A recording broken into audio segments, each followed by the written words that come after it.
Episode 6 of Gen V just changed everything we thought we knew about Season 2. Stan Edgar is back, making his return with a plan to take back Vought, which is going to put him in direct opposition to Sister Sage. The two smartest characters in the Boys universe, Stan Edgar and Sister Sage. They're the only two characters in the entire Boys universe that have been shown to successfully manipulate Homelander. So the question is, whose plan is actually going to be successful? But more specifically, what is Stan Edgar's plan? So in this video, we're going to break down Stan Edgar's plan to take down Sister Sage.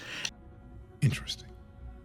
I write, edit, and produce all these videos by myself. So you can give me a like and a comment. It will greatly help me with the algorithms. And with that being said, let's dive into the video. I think the first thing that we need to start off with is the fact that Stan Edgar is back. When Stan Edgar made his reappearance, it instantly shifted the balance of power in the Boys universe. Stan is one of the smartest characters in the show and one of the most well-connected. And finally, we get answers to what Project Odessa is.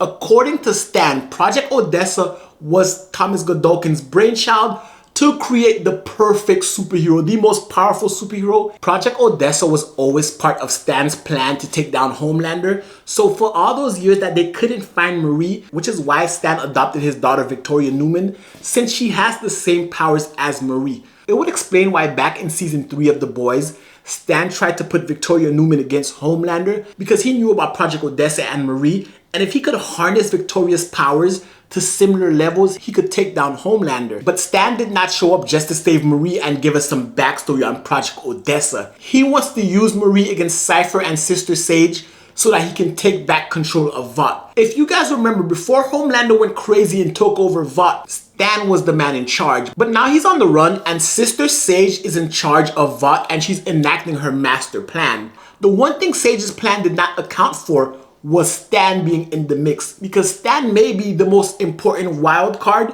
As the former CEO of Vought, he knows almost everything about Vought. Stan Edgar, who we know is always 10 steps ahead of everybody, may be able to use Polarity to stop Cipher, because I think I figured out how Polarity was able to use his electromagnetic powers to actually cancel out Cipher's powers. But with Stan in the mix and him having Marie, his goal is to use Marie to take down Homelander, which is also Sister Sage's goal, because the truth is, Marie is the key to all of this. It's a four-way war between Stan, Sister Sage, Homelander, and Cipher. All of them have their own usage for Marie, but when it comes to Marie, we're learning so much more about her powers.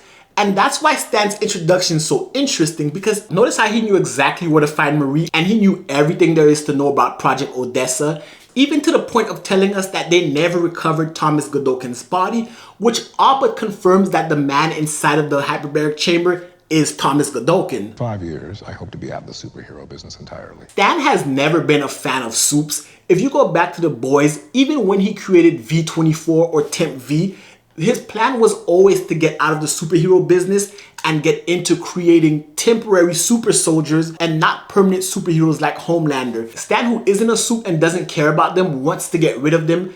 So his plan is to replace the superheroes altogether. When you have someone like Marie, who can not only heal people, but bring back soups from the dead like we saw her do with Annabeth, her sister. And we're gonna get into that because that explains to us why she's important and why she's the crux of defeating Homelander and will play the biggest role in the final season of The Boys. While Sage is manipulating Homelander, she is afraid of him because Homelander is unhinged. Stan is not afraid of Homelander. Stan can control Homelander, as we've seen time and time again. The problem for Stan has always been how to take out Homelander. But if he can convince Marie to help him take down Homelander, that may be the key. But the key that may switch all of this in Stan's favor is Polarity. Because in this episode, Polarity showed us that there is a way to stop Cipher's powers. When Cipher was using his powers to control Polarity, the same way he used his powers to control Jordan, Polarity's powers snapped and he let loose an electromagnetic pulse that stopped Cipher dead in his tracks. What I think happened is that pulse may have disrupted Cipher's synapses, which caused him to sever his connection with not only Polarity, but also Thomas Godolkin, because he couldn't move his hand when Polarity started using his powers, which also confirms that he's a puppet, because being knocked out that window, you should see him on the floor groaning. But because he doesn't feel pain and he's a puppet, Godolkin probably had him run away before Polarity could sever their connection completely. But I think Stan may have miscalculated something that might cost them dearly, because Stan believes Cipher and Godolkin are two separate people. And to me, what really sealed the deal is when Cipher started smacking up Godolkin while he was laying down. I know that sounds very antithetical to the theory that Godolkin is controlling Cipher, but if we were to look at what is going on, Cipher cannot feel any emotion and any pain, but he's being frustrated and he's taking it out on Godolkin. What if that's Godolkin taking out his own frustrations on himself? Godolkin wants to feel things. That's why he allows Cipher to smack him up. That's why he enjoys watching Cipher have sex with Sister Sage.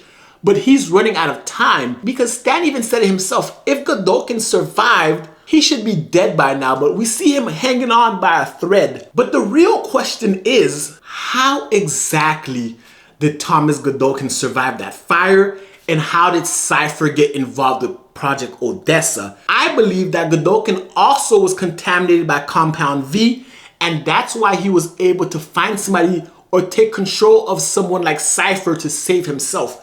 That's what Stan Edgar gets wrong. He thinks Cipher wants soup supremacy, but he doesn't know that Cipher doesn't have any powers. Marie noticed he had no Compound V in his blood, and Marie is very acute at these things. Episode 6 also reminded us of this when Marie was talking to her sister Annabeth, and she told Annabeth, hey, I can sense you have V in your blood. I know you're a soup.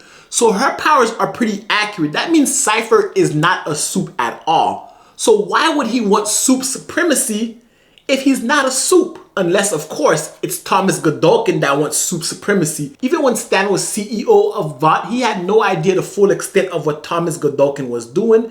And as Sister Sage got in there, she started understanding what was going on. She is the smartest person in the world, but her plan will now have to take a pivot now that Stan is in the picture, because he throws a major wrench in all of this. He has the resources, the knowledge, and now he has Marie on his side, or kinda, because she left. But she'll be back. She's not just going to leave her sister with Stan. It's going to be an all-out war for supremacy, and the fate of the boys' world and how the world will look is shaped on what's going to happen in this finale.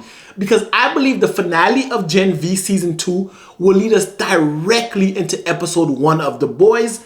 But guys, that's just my theory. I'd love to hear your theory about it in the comment section below. What do you think of the fact that Stan is back? And do you honestly believe that they can stop Homelander? And more importantly, do you think Godolkin and Cipher are two different people? Because when Cipher got blasted out the window by Polarity and he escaped, we didn't see a body. And that's kind of moving quick for someone who's not a soup, unless, of course, he's a puppet being controlled by Godolkin, and it doesn't matter what happens to his physical, so long as Godolkin still has that connection. But guys, that's just my thoughts. I'd love to hear your thoughts about it in the comment section below. And if you like this video, give it a thumbs up, hit the subscribe button, and until next time, peace.